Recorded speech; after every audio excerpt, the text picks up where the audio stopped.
हम लाते हैं top news, आपके फेवरेट टॉक शोज और अनलिमिटेड एंटरटेनमेंट सिर्फ यूट्यूब पर। अगर आपने अभी तक हमारा चैनल सब्सक्राइब नहीं किया तो अभी सब्सक्राइब करें और बेल आइकॉन को क्लिक करके हमारी लेटेस्ट वीडियोस के बारे में अपडेट जानें। सब्सक्राइब कीजिए और हम आपको लिए चलेंगे आपकी फेवरेट वीडियो की तरफ।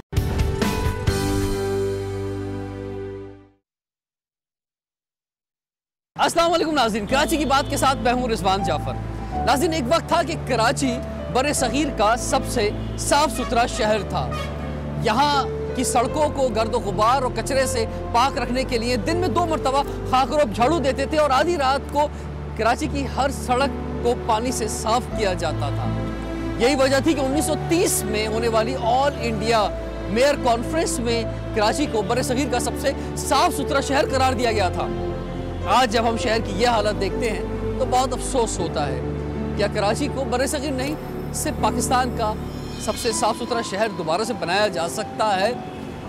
ये बहुत अहम सवाल है और इसका जवाब भी मुमकिन है कि अगर इंतज़ामिया और आवाम सब मिलकर इस शहर की बेहतरी के लिए, इस शहर को साफ सुथरा रखने के लिए काम करें। आपके फीडबैक से अंदाज़ा हो रहा है कि आपको हमारा प्रोग्राम पसंद आ रहा है और हमारी भी यही कोशिश है कि ज़्यादा से ज़्यादा बेहतर अंदाज में ये शो आपकी खिदमत में पेश कर सकें। हमें यकीन है कि आज का शो भी आपको बहुत पसंद आएगा।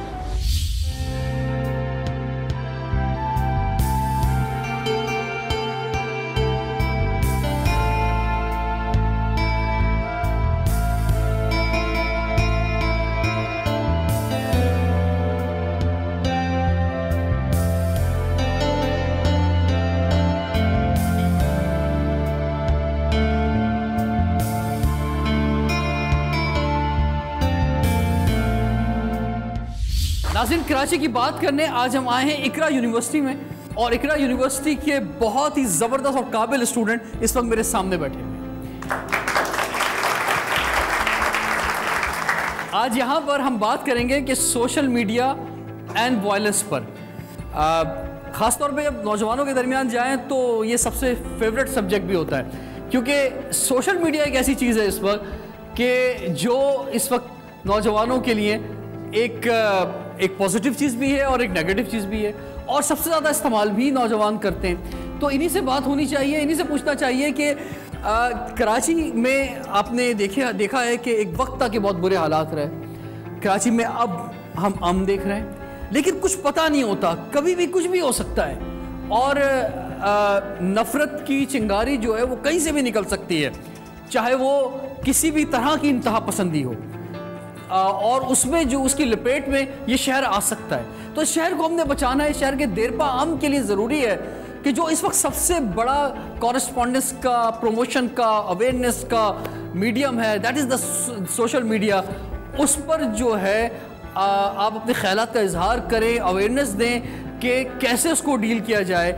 आप क्या समझते हैं? आपसे गुफ्तगू का आगाज़ करते हैं कि सोशल मीडिया से क्या वायलेंस फैल रहा है या नहीं फैल रहा है? जी, सोशल मीडिया बहुत ज़्यादा असरअंदाज है हमारी ज़िंदगियों पर, हमारे मुल्क के और ख़ास तौर पे कराची के हालात पर, क्योंकि कराची पूरे पाकिस्तान का सेंटर पॉइंट है। यहाँ से यही वो शहर है जहाँ से सारी ट्रेड और एक्सपोर्ट और इंपोर्ट सब कुछ चलती है। सोशल मीडिया का इम्पैक्ट अगर हम उसकी बात करें तो हमारे मुल्क में जो ताक़ुब और जो तासुब जो है अब पैदा हो चुका है वो इसी की वजह से ही है। सोशल मीडिया पे ये बात कि हम महाजिर हैं, हम सुन्नी हैं, हम शिया हैं, इस बात की चीज़ इतनी बड़ी नहीं होती जितनी इस सोशल मीडिया के ज़रिए फैल जाती है आगे।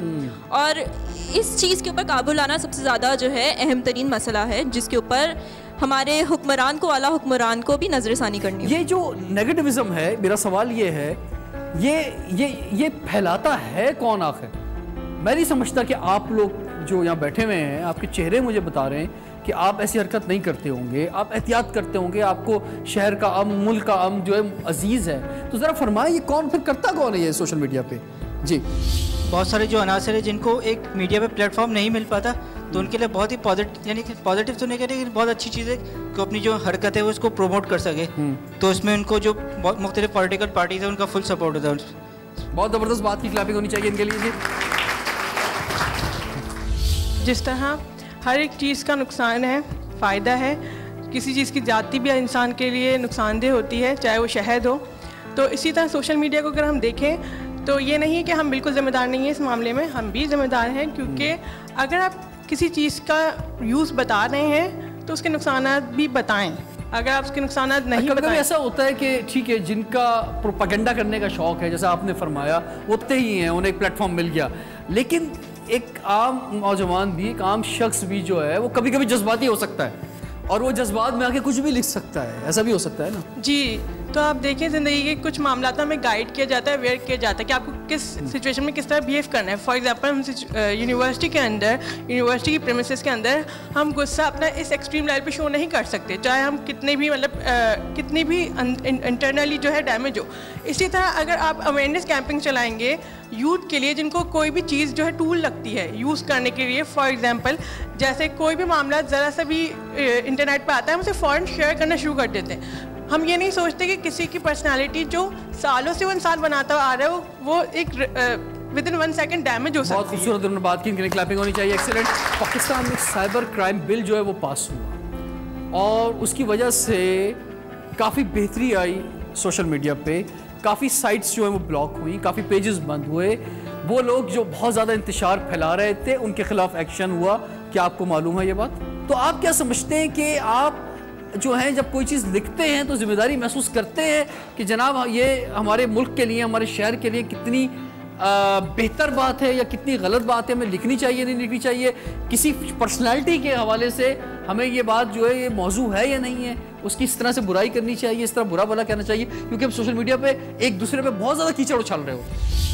इस बात में मैं कहना चाहूँगा कि जब से साइबर क्राइम बिल आया है तो इसमें जो पहले होता था कि फ़ेक आईडी से लड़कियों की हैरेसमेंट बहुत की जाती थी और फेक अकाउंट बनाए जाते थे, उनकी पिक्चर शेयर की जाती थी, तो इस बिल के बाद से ये बहुत कम हो गया और जो भी अब फेक अकाउंट बनता है तो उसके रिपोर्ट किया जाता है, रिपोर्ट के बाद उस पर एक्शन होता है। और एक बहुत पॉजिटिव चीज़ है जो हम कहते हैं कि हम अप्रिशिएट करते हैं इस चीज़ को कि ऐसा होना चाहिए और ऐसी हरकतें नहीं होनी चाहिए। और दूसरी बात एक ये कही थी कि हर किसी का एक अलग व्यू होता है। अगर कोई बंदा ट्रैफिक से सताया हुआ घर पहुँचता है और वो लिखता है कि यार पाकिस्तान का निज़ाम सही नहीं है, ट्रैफिक सही नहीं है, तो उसका व्यू था। और एक बंदा सुकून से घर पे बैठ के इसमें लिख रहा है क्या माहौल है, मतलब मज़ा आ गया, शाम को चाय पी रहा हूँ मैं, बहुत एक अलग अलग पर्सपेक्टिव है हर किसी का। तो हमें जिम्मेदारी महसूस करनी चाहिए, ना कि गुस्से में जल्दी आके और मतलब कमेंट्स करने चाहिए, ऐसी कुछ करना चाहिए चीज़ें जो सोशल मीडिया पे एक वायलेंस। ठीक है, ज़बरदस्त क्लैपिंग होनी चाहिए इनके लिए। होना क्या चाहिए या हमें करना क्या चाहिए? एक बहुत बड़ा हथियार है हमारे पास सोशल मीडिया। इस शहर की बेहतरी के लिए, इस शहर के देरपा अमन के लिए हमें सोशल मीडिया पे क्या करना चाहिए ताकि अमन बरकरार रहे? जी, मैं ये कहना चाहूँगा कि हमें सोशल मीडिया पे ये करना चाहिए कि अगर हम अपने इलाके की कचरे की फुटेज बनाने, यहाँ कचरा पड़ा हुआ है, ये पड़ा हुआ है, वो पड़ा हुआ है, उससे बेहतर अगर हम खुद साफ़ करें उसको, खुद उसकी फुटेज बनाकर आगे करें तो ज़्यादा अच्छा मैसेज आएगा। और दूसरा ये कि बहुत सारे इदारे काम कर रहे हैं ह्यूमैनिटी के लिए, जैसे अब्दुल सत्तार ईदी का, रमज़ान छिपा साहब हैं, अमन टैग, इस तरह के हम मैसेज हैं, ना कि हम ये कि इसने वो कर दिया, इसने ये कर दिया। बहुत बात की, क्लैपिंग होनी चाहिए इनके लिए। एक तो जब भी हम सोशल मीडिया पे कोई बात कर रहे हो, हम उसका जो है वो दोहरा रुख ज़रूर दिखाएं, बैलेंस्ड बात करें। अगर हम कोई बुराई या कोई तनकीद कर रहे हैं तो हम इस बात पे ज़रूर नज़रसानी करें कि उसका दूसरा रुख क्या है और बात का वो बात ठीक कैसे की जा सकती है या उसकी अच्छाई क्या है। दूसरी ये बात, क्योंकि social media is all about socializing और आप लोगों से कनेक्ट कर रहे होते हैं, तो इस बात का ज़रूर ख्याल रखा जाए कि आप जो भी बात करें उसका दूसरे इंसान पे असर हो सकता है, तो वो बात ऐसे की जाए कि उसका कोई नेगेटिव इम्पैक्ट ना जाए और एक मॉब मेंटालिटी जो है वो जागे ना आपके यूथ में स्पेसिफिक। बहुत ज़बरदस्त उन्होंने बात की, एक्सीलेंट। जी, लास्ट बस, मीडिया पर्सन, जो लोग मीडिया के लोग हैं, अगर वो सोशल मीडिया को गलत वे में यूज़ करें just to make themselves correct in front of other people, so वो कितना गलत है आपके नज़र में? क्योंकि एक मीडिया का पर्सन जो ऑलरेडी उसकी एक इमेज होती है, हम तो एक ऐसे लोग हैं कि ordinary people, but media person जिनके पास माइक होता है, बेसिकली ये माइक, ठीक, और वो इसी माइक को गलत सेंस में यूज़ करें तो वो अपनी तरफ से कितना सही कर सकते हैं? बिल्कुल, बहुत गलत। कोई भी, कोई मीडिया पर्सन हो चाहे कोई भी हो, जो गलत इस्तेमाल करेगा इन मीडियम्स का, चाहे वो मीडिया हो चाहे सोशल मीडिया हो, वो गलत ही है। बिल्कुल, हदीस का एक मफ़हूम है कि जो तोड़े उसे जोड़ो। अब वायलेंस ऐसी चीज़ है कि वो हर जगह होती है, सोशल मीडिया पे भी होती है और उसके अलावा भी अगर हम अपने गली मोहल्ले में जाएं हर जगह होती है। लेकिन मेरे लिए यहाँ पे सारी बातें ख़त्म हो जाती हैं अगर मैं इस मफ़हूम को समझूं। रिसेंटली एक छोटा सा वाक़या है, फेसबुक पे एक मेरा फ्रेंड है, नाम नहीं लेना चाहूँगा बल्कि मैं नाम चेंज कर लेता हूँ। उसने अपनी आईडी इंस्टाग्राम पे बनाई और मेरे पास नोटिफिकेशन आता है, your friend Hanif is on Instagram as angel परी। तो और वो एंजल परी इतने मैसेजेस के मेरा दिमाग ख़राब कर दिया उन्होंने। तो मैं ये भी सोच सकता था कि जाके उसके साथ वायलेंस कर लूँ, उसको बेइज्जत कर दूँ, लेकिन मैंने उसे समझाया, क्योंकि मेरे लिए बज़ाते ख़ुद यहाँ पे सारी बातें ख़त्म हो जाती हैं कि जो तोड़े उसे जोड़ो। Thank you so much. Thank you very much. आज एक बहुत ज़बरदस्त आपको आज़ादी मिली है, लेकिन आज़ादी वही अच्छी होती है कि जिसकी कुछ बाउंड्रीज़ होती हैं। कराची की अगर हम बात करें तो यहाँ पे देरपा हम के लिए ज़रूरी है कि हम इस मीडियम को, सोशल मीडियम का ज़बरदस्त इस्तेमाल करें मोहब्बतें बढ़ाने के लिए, दोस्तियाँ बढ़ाने के लिए, आपस में एक दूसरे के ताल्लुक़ को बेहतर करने। उनका मुस्तकबिल महफूज है इन इलाकों में रहते हुए या नहीं। पहले मरहले में हम पहुँचे हैं एक स्कूल में, गवर्नमेंट स्कूल, जो कि जुलाई 98 तक यहाँ पे बड़ा ज़बरदस्त पढ़ाई होती थी। इस इलाके का मशहूर तरीन सरकारी स्कूल था।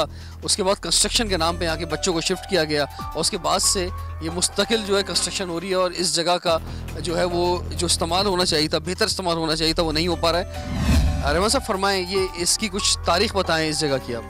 आज 9 साल का अरसा होने को है कि ये चारों 6 ब्लॉक यहाँ पर बने और तोड़ फोड़ का शिकार हुए। गवर्नमेंट्स की मंजूरी के बाद करोड़ों रुपए यहाँ पर आए और गए। यूथ इस वक्त चाहती है कि ये स्कूल दोबारा, एक ब्लॉक आपके सामने है कि ये ब्लॉक दोबारा जो बना है इसको ओपन किया जाए। ये मंशियात फरोशों की आमाजगा बन चुका है, यूथ को नुकसान हो रहा है, यूथ को प्रमोट करना है हमने। अब भी हमारे पास बच्चे यहाँ मौजूद है क्योंकि नज़दीक कोई गवर्नमेंट स्कूल हमारे पास मौजूद नहीं है। गवर्नमेंट स्कूल हो तो ये बच्चे आएँ और यहाँ पर पढ़ें। ऐसे हमारे एरिया में बहुत सारे गवर्नमेंट स्कूल है जो अदम तोजी के जो ना शिकार हैं। तो इस तरह है कि हम चाहते हैं कि हमारे यहाँ जो आबादी का बहुत बड़ा हिस्सा है वो गरीब और मतवासत तबके पर मुश्तमिल है और एक पढ़ा लिखा पाकिस्तान का ख्वाब तब शर्मिंदा ताबीर हो सकता है जब हम महकमा तालीम के ऊपर एक चेक एंड बैलेंस का निज़ाम ऐसा कायम हो। जी फरमाएं, आपके ये कितना ज़रूरी है कि ये स्कूल जो है ये चले और आगे बढ़े और यहाँ पे बच्चे आएँ? सर मैं तो ये कहूँगा कि मैंने ख़ुद यहाँ से 91 में मैट्रिक किया था, तो उस टाइम इस स्कूल का अच्छे इदारों में शुमार था, ठीक है, तो यहाँ एडमिशन भी मुश्किल से मिलता था। लेकिन आज मैं देख रहा हूँ, यकीन माने कि मुझे खुद दिली तौर पर अफसोस हो रहा है। तो आप तो यहाँ के क्योंकि पढ़े हुए हैं तो कोई मुतालबा करना, कोई ख़ास मुतालबा करना चाहेंगे हुकूमत से?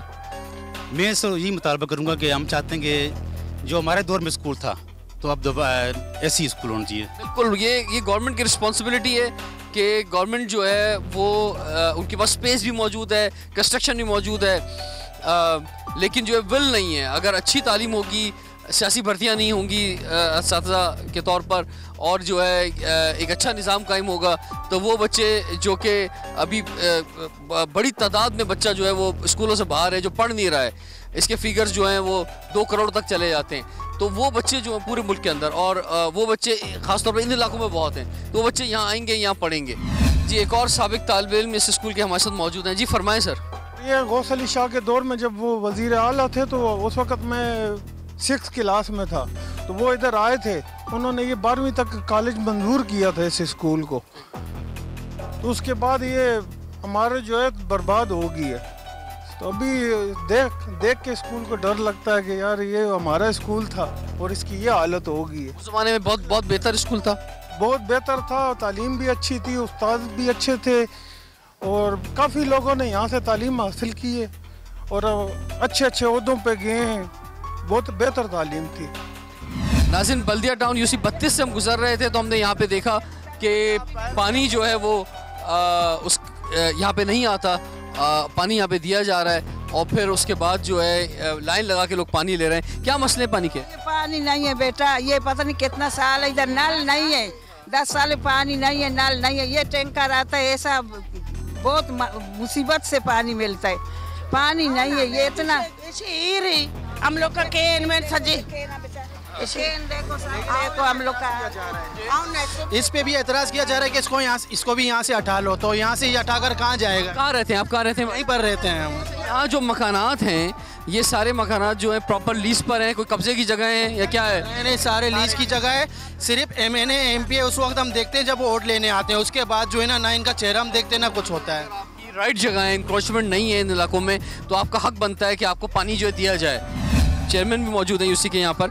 यहाँ पे क्या हुआ है? इधर कुछ पानी के लिए कुछ लाइनें वगैरह बिछाई गई? ये देखें, ये पानी का मसला ये आवाम आपको बता रही है। यहाँ के जो लोग सियासी है ना, उन लोगों ने इस आवाम के साथ बहुत ही ज़्यादा हुआ क्या है, मतलब लाइनें डाली गई या नहीं डाली गई, क्या हुआ? कि लाइनें मंजूर हो चुकी थी, यहाँ आई थी, यहाँ के कुछ सियासी लोग हैं, MPA हैं और नाजिम वगैरह, इन लोगों ने यहाँ पे उन लाइनों को कुछ आधे रोड तक बिछाई की, उसके बाद उनको वो पैम्प साइड पे पड़े थे, उनको आग लगा हुआ। बताएं, फरमाएं। 2 दफ़ा यहाँ लाइन बिछी है, लेकिन उसके अंदर भी आपस में जंग है। एक इलाके वाले डाल के अपने इलाके की तरफ लाइन मोड़ के ले गए, दूसरे वाले यहाँ तक आए, लेकिन पानी यहाँ 3-3 माह तक पानी नहीं आता। साल में 4 दफ़ा यहाँ मीठे पानी की लोग शक्ल देखते हैं, तो यहाँ पे ऐसा लग रहा है इंसान नहीं जानवर रहते हैं कि जहाँ पे पानी साल में 4 दफ़ा मिलता है। पानी में सम्मान होता है बेटा, पानी नहीं है, कुछ नहीं है, पानी का बगैर क्या होएगा? वुजू होता है, नमाज होता है कि इंसान इधर मुसलमान। पीने का क्या पानी इस्तेमाल करते हैं? पानी पीने का ये पीने हाँ पीने का है। दूसरा गरीब बंदा टैंकर लेता है, नमक मेकस पानी है टैंकर 4000 का। इस इलाके में जब हम आए और यहाँ के मसाइल देखने शुरू किए हैं, तो जैसे हम स्कूल में गए थे, तालीम एक बड़ा मसला है यहाँ पे, तो इसी तरह से यहाँ पर पानी एक बहुत बड़ा मसला है, और फिर सड़कें और पार्क्स बच्चों के नहीं है, ग्राउंड्स नहीं है, तो वो भी हम देखते हैं इस इलाके के अंदर क्या सूरत हाल है।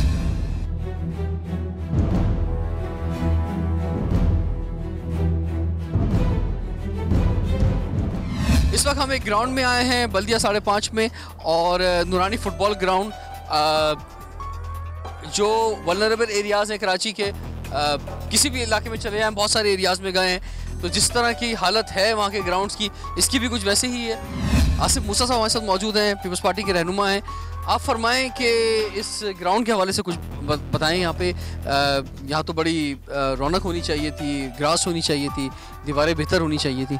ग्राउंड के इसके मसाइल के हवाले से तो इसके ऊपर भी काम कर रहे हैं इंशाल्लाह, और वक्तन फ़ौक्तन मैं ख़ुद भी निकलता हूँ यहाँ पे काम के लिए, जिसके रहमान भाई, सलीम भाई ये ख़ुद भी गवाह हैं इसके, पर्सनली तौर पे भी, और गवर्नमेंट को बार बार रिक्वेस्ट करते हैं कि भाई ये काम किए जाएँ, क्योंकि सबसे बड़ा हमारा जो माशरा है वो बिल्कुल ही पसमानदा है, लोगों में अवेयरनेस नहीं है।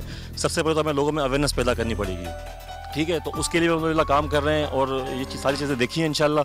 अब इसको प्रॉपर रिटर्न में लिख के देंगे, अपनी जो आला क़यादत है उसको भी लिख के देंगे, और जो नुमाइंदे हमारे उनको भी लिख के देंगे। असल जो अफसोसनाक पहलू है वो ये कि बल्दियात का जो इम्पोर्टेंट काम है वो नहीं हो पा रहा है, क्योंकि एक बड़ी वजह कराची का 6 डिस्ट्रिक्टों में ये वाहिद डिस्ट्रिक्ट है वेस्ट कि जिसका चेयरमैन नहीं है, डिस्प्यूटेड है उसका इलेक्शन, और हम भी अपील करेंगे जल्द से जल्द फैसला हो कि कौन इसका चेयरमैन बने। नाज़रीन, बल्दिया सेक्टर 8 पे इस वक्त मौजूद है, और ये सड़क जो है इत्तेहाद टाउन की तरफ जाती है। इत्तेहाद टाउन का भी बहुत बुरा हाल है, और इस बल्दिया के अंदर आप जिस तरफ भी जाएंगे, हर इलाके में जो बुनियादी सहूलतें होनी चाहिए वो नहीं है। ये सड़क का तो बहुत ही बुरा हाल देख रहे हैं। जी बिल्कुल, ये बहुत बुरा हाल है। आज से नहीं है, तकरीबन इसको सालों गुजर गए, और लाइन का पानी आ जाता है तो वो पानी इसी के अंदर उबल रहा होता है, जैसे एक चश्मे की सूरत पेश कर रहा होता है ये रोड। नून लीग के चेयरमैन कामयाब हो गए हैं, एक का नाम वकार तनौली है, दूसरा सईदुल्लाह अफरीदी है, लेकिन 2-2.5 साल गुजर गए, हमने उन चेयरमैनों को इस रोड पर आते हुए कभी देखा नहीं। जी फरमाएं, आप तशरीफ लाएंगे सलीम साहब। ये क्या अमन अमान की क्या सूरत हाल है? कोई स्ट्रीट क्राइम ख़त्म हो गया है यहाँ पे? यहाँ के बच्चे, यहाँ की ख़वातीन, यहाँ के लोग महफूज हैं? मुस्तकबिल में उम्मीद रखते हैं कि इस इलाके के जो नौजवान हैं वो इस इलाके के लिए और शहर के लिए जो मुफीद साबित होंगे? जी बिल्कुल, अमन अमान जो बिल्कुल एक पॉलिटिकल एक्टिविटीज़ के अंदर या जो एक किलिंग्स वगैरह या जो दूसरे मामला थे वो तो तकरीबन ख़त्म हो चुके हैं, लेकिन अभी पिछले लास्ट 1 या 2 माह के अंदर जो है फिर उसमें एकदम इजाफा हो गया है स्ट्रीट क्राइम्स के अंदर, स्पेशली तौर के ऊपर। किलिंग्स के अंदर तो मुकम्मल तौर के ऊपर खात्मा हो चुका है, लेकिन जो स्ट्रीट क्राइम्स है उसका रेशो एकदम फिर से बढ़ गया। स्ट्रीट क्राइम के जो हमारे पास भी जो रेशोज आ रहे हैं वो यही है कि उसमें कोई बहुत बड़ा फ़र्क नहीं आया है, वो कि खौफ एक कम हुआ है, टेरर थोड़ा कम हुआ है, लेकिन जो स्ट्रीट क्राइम है वो अपनी जगह मौजूद है। टारगेट किलिंग कम हुई है, लेकिन जो है वो स्ट्रीट क्राइम अपनी जगह मौजूद है। तो जो आप क्या देख रहे हैं, ये लोकल्स हैं, बाहर से आ रहे हैं जो लोग कर रहे हैं? लोकल्स भी हैं और कुछ पीछे इन्वॉल्वमेंट्स भी हैं। अगर लॉ इन्फोर्समेंट एजेंसीज अगर प्रॉपर तरीके से अपना वॉच एंड चेक रखें और अगर वो ऑन कॉल जो है वो पहुंच जाएं और क्रिमिनल्स को अगर पनिशमेंट्स का सिलसिला जो वो तेज़ी के साथ बढ़ जाए, तो मैं समझता हूं कि इसके अंदर कमी आ सकती है। अब क्रिमिनल्स को पकड़ा जाता है लेकिन उनका पनिशमेंट्स का कोई रेशो जो है वो सामने पेश नहीं किया जाता, तो जहाँ पर सज़ा और जज़ा अगर वो नहीं होगी तो। ये मेन रोड है, इसके ऊपर कम से कम आसपास में बड़े बड़े स्कूल हैं, 3 से 4 हज़ार बच्चा रोज़ाना फ़्लो करता है इस रोड के ऊपर। इस रोड के ऊपर 6-6, 8-8 फीट गहरे खड्डे हैं, गंदा पानी खड़ा है, गटर उबल रहे हैं जगह जगह। सैनिटेशन के हवाले से बिल्कुल तबाह हाल ये इलाका है, कोई सुनने वाला नहीं है। सबके पास हमने अपनी आवाज़ उठाई है। बहुत बहुत शुक्रिया आपका, इस इलाके में हम आए और बहुत मायूसी भी हुई, लेकिन ये उम्मीद ही कर सकते हैं कि जो लोगों ने आवाज़ उठाई है इस पर हुकूमत तवज्जो देगी। इसके अलावा सिविल सोसाइटी भी आगे बढ़ेगी और वो इस इलाके को बेहतर करने में अपना रोल अदा करेगी, और ख़ास तौर पे इस इलाके के जो बच्चे हैं, नौजवान हैं, उनके मुस्तकबिल को महफूज करने के लिए और देर पा अमन कायम करने के लिए सारी फैसिलिटीज़ होना ज़रूरी हैं। इस पर फोकस होगा ताकि ये सब इलाके हमारे बेहतर हो सकें। डे को यहाँ सेलिब्रेट किया जाता है। आज यहाँ हो रहा है एकता डे और सिंधी सकाफ़त को सेलिब्रेट किया जा रहा है। हमें कराची की तरक्की के लिए, कराची में प्यार और मोहब्बत को आगे बढ़ाने के लिए तमाम सकाफ़तों को एक्सेप्ट करना चाहिए, सबके लिए दिल खोलने चाहिए, मिलकर एंजॉय करना चाहिए, एक दूसरे के हाथ में हाथ पकड़कर कराची के अमन के लिए, कराची की तरक्की के लिए आगे बढ़ना चाहिए। और यही सोच और यही उम्मीद लेकर आज हम यहाँ पर आए हैं। बोली मारवड़न जी मिठड़ी बोली रहे सदा सिंधु जी छोली, मारवड़न जी मिठड़ी बोली गली गली ऐं घर घर गूंजन सिंध अमर जा नारा नारा नारा नारा नारा। जिए सिंधु जिए सिंध वारा जियन, सिंध टोपी अजरक वारा जियन, जिए सिंधु जिए सिंध वारा जियन, सिंध टोपी अजरक वारा जियन। मरकज़ उम्मीद के डायरेक्टर ज़ीशान सिद्दीकी हमारे साथ हैं। ज़ीशान, क्या मकसद क्या है इसका एकता डे का? देखिए, एकता डे का एक वर्ड ही ये बताता है कि ये यूनिटी हमें क्रिएट करनी है, ठीक है। और जो रूरल और अर्बन सिंध में जो गैप आया हुआ है, हम चाह रहे हैं कि अपने बच्चों के ज़रिए, जो स्पेशल बच्चे हैं उनके ज़रिए मैसेज दें कि हम सब एक हैं, हम हर कॉज के लिए एक हैं। हम जहाँ मुश्किल आती है हम सब पूरा पाकिस्तान एक जगह खड़ा हो जाता है और एक ही मतलब सिर्फ पाकिस्तान का उसके पास वो रहता है प्लेटफॉर्म। तो हम हमारा ये मैसेज कन्वे करें। कराची क्योंकि मिनी पाकिस्तान है, तो यहाँ पे सिर्फ और सिर्फ ये सिंधी कल्चर डे नहीं मनाया जाता है, यहाँ पे बलोच कल्चर डे भी मनाया जाता है। यहाँ पे पाकिस्तान भर की तमाम कम्युनिटीज़ रहती हैं और इस शहर में देर पा हम उसी सूरत में आ सकता है कि जब तमाम कल्चर्स को एक्सेप्ट किया जाए और एक दूसरे के साथ जो है हम मनाएं, सबको स्पेस दें। फरहान अरशद साहिबा हमारे साथ मौजूद हैं। आपको कैसा लग रहा है मरकज़ उम्मीद आके? बहुत ज़बरदस्त लग रहा है, बहुत अच्छा लग रहा है। और ज़ीशान साहब मुझे हमेशा बुलाते हैं तो मैंने कहा मैं ज़रूर आऊँगी। अभी हम लोगों ने एक और इवेंट में जाना था, लेकिन स्पेशली हमारे कराची मेंबर भी हैं तो बहुत ज़बरदस्त कर रहे हो। बच्चों के लिए जो कर रहे हैं, मेंटली रिटार्डेड बच्चों के लिए बहुत बड़ा काम कर रहे हैं। उनका जो भी इवेंट होता है माशाल्लाह से बहुत ज़बरदस्त वेल ऑर्गेनाइज्ड होता है। और मैं कहती हूँ मतलब लोगों को यूनिटी जो है ना वो यहीं पर देखने को मिलती है, वरना सब लोग अपना अपना कर रहे होते हैं। ये सबको इन्वाइट भी करते हैं और सबको कहते हैं कि सब मिलकर एक यूनिटी के तौर पर यहाँ पर शो करें। तो हम सब लोग यहाँ पे यूनिटी के तौर पर जाहिर करते हैं और ये नज़र आता है कि हम लोग अकेले नहीं हैं, हम सब मिलकर काम कर रहे हैं। रहे सदा सिंधु जी छोली, मारवड़न जी मिठड़ी बोली गली गली ऐं घर घर गूंजन सिंध अमर जा नारा नारा नारा। हमारे साथ एक presenter, social activist Maham Khan मौजूद हैं। माहम, कैसा लग रहा है आपको यहाँ पर आकर और आप क्या समझती हैं कि कराची में इस तरह की एक्टिविटीज़ जो हैं ये कितनी ज़रूरी हैं? ये इस तरह की एक्टिविटीज़ बहुत ज़्यादा ज़रूरी है क्योंकि यहाँ पर स्पेशल बच्चों के हवाले से जो प्रोग्राम किया गया है इससे हमारी सिंध की सकाफ़त उजागर होती है और साथ ही साथ है ना ये पता लग रहा है कि सिंध में मज़ीद और क्या क्या चीज़ें हैं। बहुत सारी ऊपर की जो बातें होती है वो तो हमें पता होती है कि सिंधी लोग क्या क्या पहनते हैं, क्या क्या इस्तेमाल करते हैं, लेकिन यहाँ पर काफ़ी वास्ट चीज़ें हैं, बहुत सारी चीज़ें हैं पहनने वाली, ओढ़ने वाली, मतलब बैठने वाली, सारी तकिए वगैरह, गिलाफ यहाँ पर मौजूद हैं, इनकी रल्लियाँ मौजूद हैं, साथ ही साथ गज, इनकी ड्रेसिंग वगैरह मौजूद है। तो इससे काफ़ी अच्छे तरीके से पता लगता है कि ये लोग किस तरह की ड्रेसिंग करते हैं। और आम तौर पे हम तो नॉर्मली फिरते रहते हैं, हम तो नॉर्मली कपड़े खरीदते हैं, लेकिन इन लोगों का क्या फैशन है वो हमें आज अच्छे तरीके से पता लगा।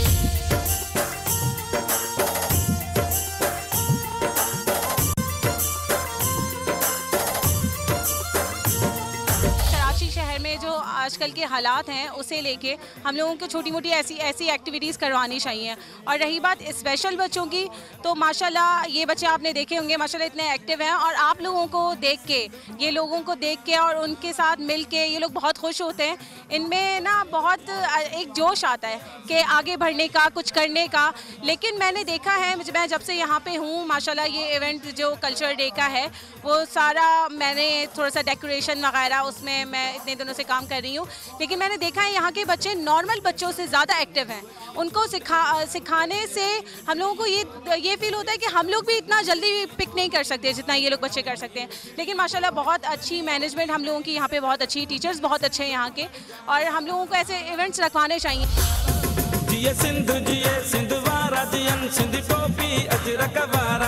शहबाज साहब, क्या समझते हैं कि कराची के देरपा अम के लिए, कराची में मोहब्बतें बांटने के लिए, कराची में एक दूसरे के साथ मिलकर हम इवेंट्स को, एक्टिविटीज़ को, कल्चर को सेलिब्रेट कर सकें, तो इस तरह की काविशें जो है वो कितनी इम्पोर्टेंट है? कराची में इस किस्म की काविशें बहुत होनी चाहिए और मरकज़ उम्मीद जैसी ऑर्गेनाइजेशंस इस पे बहुत अच्छा रोल प्ले कर रही हैं। और इसमें आज भी आप देख रहे हैं कितने सारे लोग आए हुए हैं, बच्चों के साथ खेल भी रहे हैं। और ऑफ कोर्स इन ऐसी जितनी ज़्यादा से ज़्यादा इवेंट्स होंगे कराची का अच्छा इमेज जाएगा। और माशाल्लाह हमारा कराची वैसे ही इमेज इम्प्रूव हो रहा है। आज से अगर आप 2 साल पहले देखें और आज देखें तो कराची में माशाल्लाह बहुत इम्प्रूवमेंट है, इम्प्रूवमेंट है। और जैसे ये जो इक्ता डे है, तो यानी एक जगह पे जोड़ने की बात की गई है कि हम जो है वो एक जगह पे सबको जोड़ लें। ये जो स्पेशल बच्चों के लिए आप क्या कहना चाहेंगे कि उनके लिए जो एक्टिविटीज़ रखी गई है? देखिए, ये स्पेशल बच्चे रियली स्पेशल है और मेरे लिए तो बहुत करीब है। एज एन ऑर्गेनाइजेशन हमने बड़ा कंट्रीब्यूट किया है यहाँ पे, और इन्वेस्टमेंट में भी और टाइम पे भी, और हमारे काफ़ी लोग यहाँ पे आते भी हैं बिकॉज़ हमारी तो इन बच्चों के साथ बड़ी एसोसिएशन है और हम हर किस्म के इवेंट में कोशिश करते हैं कि हम इन बच्चों के साथ वक्त गुजारें। बोली मारूअड़न जी मिठड़ी बोली, रहे सदा सिंधु जी छोली। मारूअड़न जी मिठड़ी बोली, गली गली ऐं घर घर गूंजन सिंधु अमर जा नारा नारा नारा नारा नारा। जिए सिंधु वारा जियन, सिंध टोपी अजरक वारा जियन। जिए सिंधु वारा जियन, सिंध टोपी अजरक वारा जियन। सोशल एक्टिविस्ट अदनान कुड़िया साहब हमारे साथ मौजूद हैं। इनकी कैंपेन है मैं बोलूँगा, क्या समझते हैं कि ये कितना इम्पोर्टेंट है ये एक्टिविटी, ये इवेंट जो है? इस तरह की एक्टिविटी इतनी इम्पोर्टेंट है कि जिस तरीके से आप ये कहिए कि अंधेरे में रोशनी की किरण, इस तरह की चीज़ें ये बहुत करते रहते हैं ज़ीशान साहब और इनकी टीम, और हम इसके साथ हमेशा साथ भी रहते हैं। क्योंकि सो कॉल्ड ये इदारा स्पेशल या डिसेबल्ड बच्चे जो हमारे एक माशरे में माइंडसेट है, हम तो हमेशा कहते रहे कि ये डिसेबल्ड बच्चे, डिसेबल्ड का वर्ड सिर्फ माइंडसेट के अंदर होता है, दिमागी इख्तरा है। ये एक्चुअली इतने एबल हैं कि हम लोगों को बहुत कुछ सिखा जाते हैं। जिस तरह की परफॉर्मेंसेस आप देखिए, इनके काम देखिए, जिस तरह कई लड़कियाँ यहाँ पे माशाल्लाह जॉब कर रही हैं, आपके तवस्सुत से भी जॉब कर रही हैं, जिस तरह स्टैनमोर स्कूल के अंदर भी हैं, दूसरे में। तो ये वाकई, और इस जैसी जगहों पर जब ये हमारे साथ मिलते हैं, घुलते हैं, तो इनको ऐसा। कराची में कितना ज़रूरी है इस तरह की एक्टिविटीज़ होना? कराची में इसलिए ज़रूरी है कि कराची के ऊपर एक खौफ का साया जो गुज़िश्ता भी 1-2 दहाइयाँ गुजरी हैं, तो इस तरह की एक्टिविटीज़ पॉजिटिव पाकिस्तान के एक इमेज लेकर जाती हैं, पॉजिटिव कराची का स्पेशली, कि यहाँ के लोग जो हैं वो मतलब कोई उनके ऊपर ये नहीं लगा हुआ कि फलाना कराची वाला होगा तो ये कुछ ना कुछ मोबाइल ही छीन लेगा या कुछ इस तरह की चीज़ करेगा। कराची वाले सॉफ्ट हार्टेड लोग हैं, ये इमेज जाता है और इन बच्चों को ये एहसास होता है कि ये भी हमारी धारा में हमारे साथ ही हैं, यानी ये कोई अलग नहीं है। जब इनको ये एहसास मिल जाता है तो यकीन जानिए उनमें से कई ऐसे हैं जिनकी ज़िंदगियां बदल जाती हैं। और इस तरह के इवेंट में अगर 2 लोगों की भी दिल की खिड़की खुल जाती है और उनकी ज़िंदगी बदल जाती है, यकीन जानिए वो आगे की नस्लों को जो मतलब तब्दील कर देता है। Thank you very much, thank you thank you. नाज़रीन, ये शहर कराची न सिर्फ कराची वालों के लिए बल्कि पूरे पाकिस्तान के लिए उम्मीदों का मरकज़ है, तरक्की का ज़ामिन है। इस शहर के देरपा अम के लिए, इस शहर की तरक्की के लिए आपने, मैंने, हम सब ने मिल के काम करना होगा। इस प्रोग्राम के ज़रिए हम अपना काम कर रहे हैं। हम चाहते हैं कि हमने जो ये प्लेटफॉर्म दिया है इसमें आप भी शामिल हों और आपके ख़यालात और आपके जज्बात के साथ हम अपने प्रोग्राम को आगे बढ़ा सकें। हमारी कोशिश है कि बेहतर से बेहतर अंदाज में ये प्रोग्राम आपकी खिदमत में पेश कर सकें। हमें उम्मीद है कि आज का प्रोग्राम भी आपको पसंद आया होगा। रिजवान जाफर को इजाज़त दीजिए, आपसे इंशाल्लाह फिर मुलाकात होगी। कराची की बात देखते रहिए।